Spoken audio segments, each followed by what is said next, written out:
Good morning, everyone. On this Thursday, the 13th, we're in the first week in Ordinary Time, and we're continuing our reading in the book of 1 Samuel. We're in chapter 4, verses 1 through 11.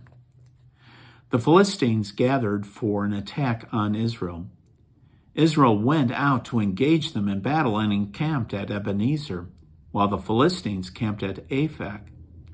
The Philistines then drew up a battle formation against Israel. After a fierce struggle, Israel was defeated by the Philistines, who slew about 4,000 men in the battlefield.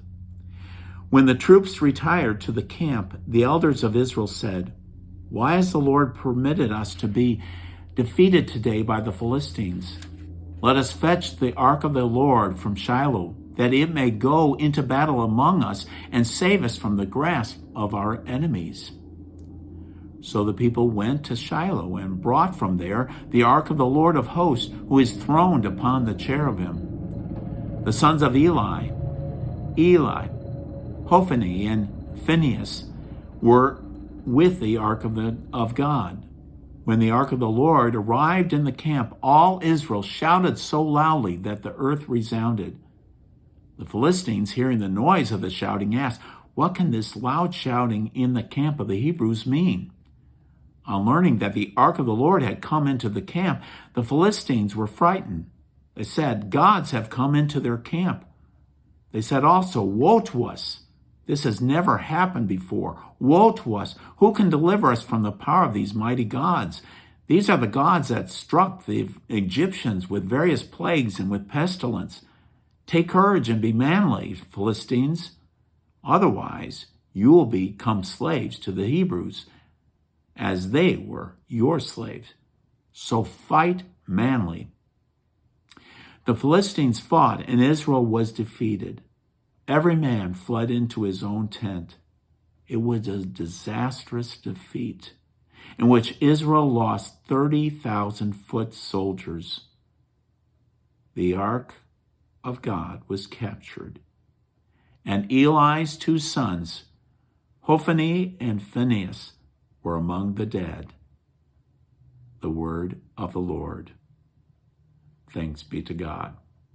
Well, it's not exactly an exciting ending to it, but it shows a kind of a problem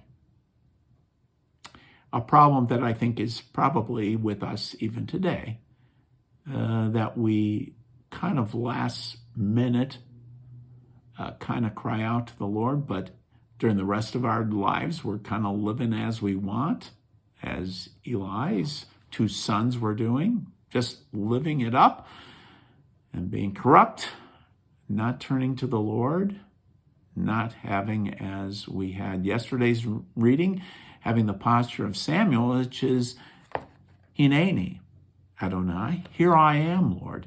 That was not the position of them. But in this predicament, they thought, well, God is kind of like a magic genie. He can just come into our midst and just kind of wipe away all the problems and we'll be just fine and dandy. When in fact, what needs to happen is a little bit of discipline. Just like parents have to maybe do with their children, saying, wait a minute here, let's get things straight. Let's be on the right path right from the get-go. And it's not easy to be disciplined, and that discipline costs enormous costs to the children of Israel in this one. It's not the end of the story, though, which is going to be continued as Samuel will come in, almost like the cavalry coming in to make some major changes for the nation of Israel. Stay safe, folks, and keep your eyes focused on the Lord Jesus Christ and cry out, Hineni, Adonai. Bye for now.